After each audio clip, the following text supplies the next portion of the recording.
Well, hello, Robinson ISD. This is James Hughes with the Curriculum and Integration Department. I'm here with the amazing Cassidy Gibbs today to talk about all the great things that she's doing in her class and to give you a little insight into what's happening here at the elementary school.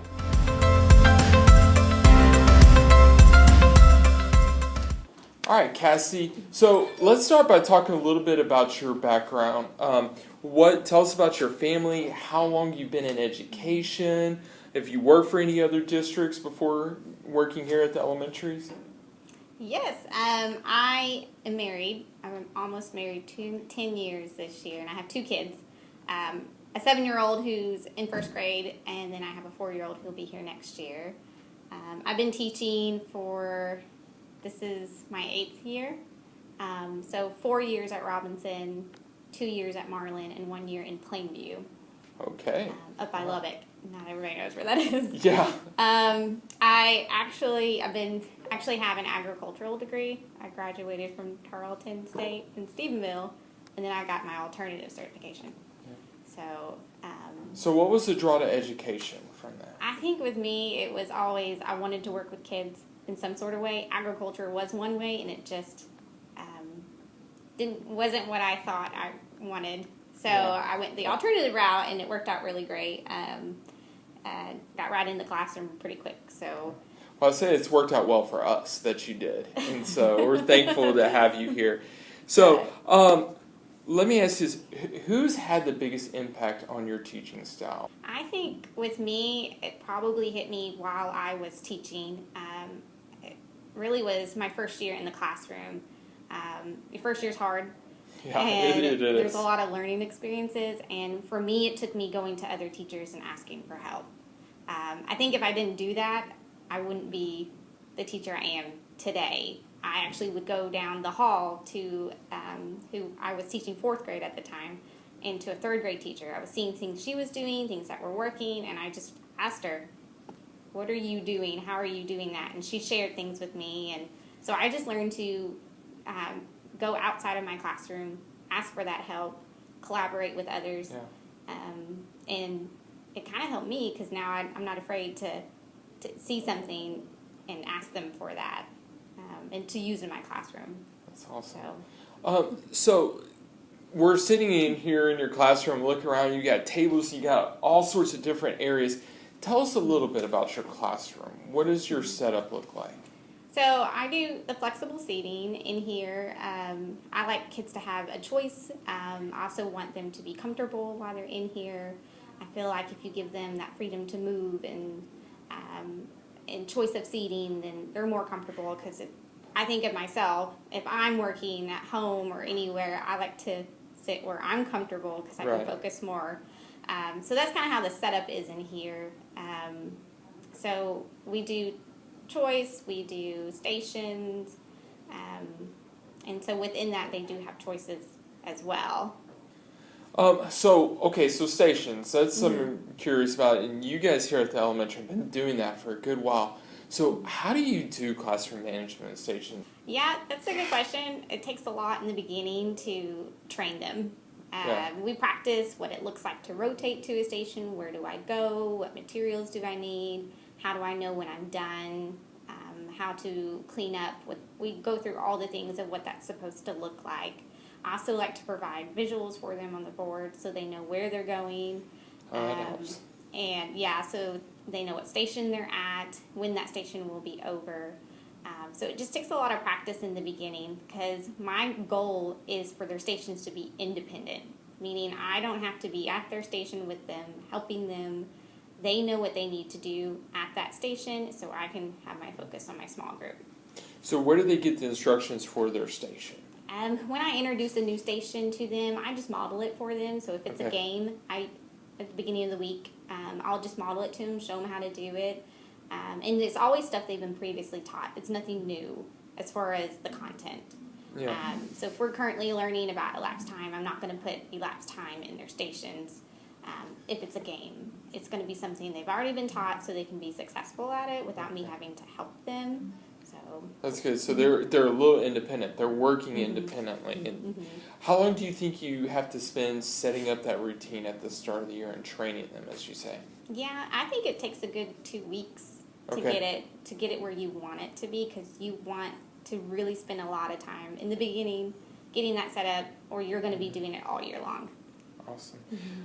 Okay, so you've been on Twitter a lot throughout the year and just sharing a lot of the things that you're doing. And there's amazing things on your Twitter account. So what are some of the things that you do that set your class apart, I would say? I feel like maybe it is, I really enjoy incorporating games into my lessons, whether it's in a whole group type of thing or a small group. I want to make learning fun for them, tangible, something that they can have a memory to tag back to, so I can say, hey, remember when we did the egg hunt? And they can tell me exactly what we did during that time. So I like to do a combination of review games. So I like to use board games that I found, ring tosses, bowling, just anything I can make a game out of, I'm going to figure out a way to make a game. That's awesome. I like to do room transformations is something I've started this year. It's not like a new thing that I created, but... So what is that? So that is when you basically have a theme for that day or that week that you transform your room to look like that theme. So, for example, I did a pizza room transformation. So I made the room look kind of like a pizza parlor. So the tables had tablecloths on them, and they had chef hats, and they had aprons and everything else to make them look like a chef. So they were making pizzas, but they were making fractions out of their pizzas. So, and you kind of have to set the atmosphere too. Like I tried to talk in an Italian voice. So I'm glad nobody witnessed that. But, and then you have those attention getters too that ties in with the theme. Like I would, if I wanted to get their attention, I would say a pizza, and they would say a pie, and it just awesome. Transforms the whole room to that theme. So let me ask you, as I'm looking up ahead on the board, you'll see a picture in a sec. You use Class Dojo. So what is Class Dojo for? Class Dojo is a communication piece with the parent and with the student. It's something that's super easy that I can give points to kids if I'm noticing they're doing a good behavior in class, or if they're not doing a so good behavior. So if I've given them some corrections, I can take away a point. So what they basically try to do is earn so many points to get a reward in here. And the good thing about those is the parents get to see everything. So it's a great constant communication with parent at any time. It doesn't rely on you sending out an email to parents. Yeah, and it's super fast. I can even post pictures right away, and so they can see exactly what we're doing in class. And that's what parents have liked the most. They always tell me every year, thank you for sending pictures, because it's nice to see your kids at school. So you're sending pictures through Dojo? Oh, wow, that's awesome. Yeah. You mentioned rewards. You use Dojo a little bit for rewards. What types of reward stuff do you do? I try to keep it simple on myself because it can get a little daunting if you try to go too much. But I just, they earn so many points, so every, I think, 20 points, they would earn something like a blow pop, or I like to do free things too, coupons where they get free time, or show and tell, or stinky feet, so they get to wear they love, that's their favorite one. They can take their shoes off for the day. I bet. So just little things like that. I mean, I'm big on giving candy, so awesome. And they like those kind of rewards the best. Okay, so I'm going to go back for a second to the activities that you were talking about, like the pizza theme that you had in here, or even your stop motion that you were putting on Twitter. How long does it take you to create these activities or create these themes in class? Yeah, it depends on the activity. I try to thoughtfully think through how I want it to go down every step of the way, how I want to ask the questions, how I want them to be working, whether they're groups or partners, and then down to the curriculum, and then as far as prepping. So it depends on the thing. If I'm doing a room transformation, it could take me over a course of days working on it here and there, just trying to get it down to exactly how I want it to run. But then setting it up is is really not too bad. I mean, it doesn't take too long. It depends on how over the top you want to do your room transformation. Right. If I wanted to completely deck out the room, it'd probably take me a weekend to get that done without, with no help. But when I did the pizza one and when I did the surgery one, I mean, I was able to whip it out before the kids got here. That's awesome. But prepping for it wasn't too bad. Yeah. It was just, it's more of the planning piece of it. I feel like I spend more time thinking about what could go wrong. Okay, so final question for you.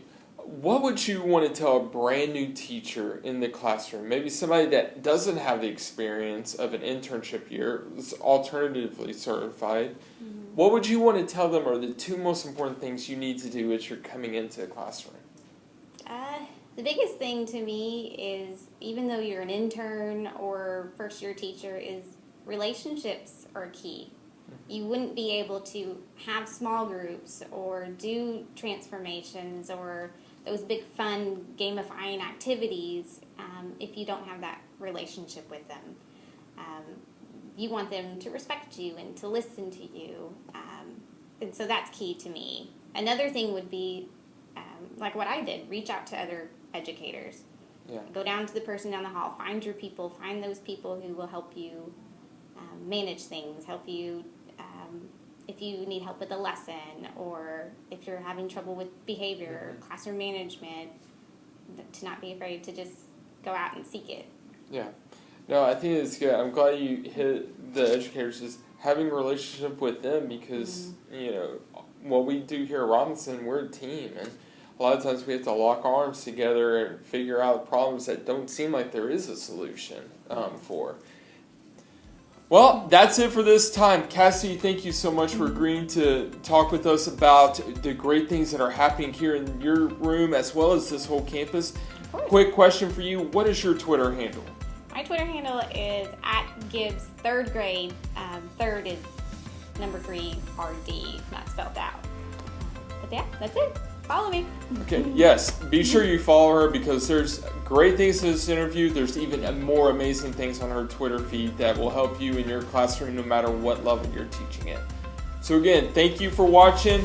Have a great day, Robinson ISD.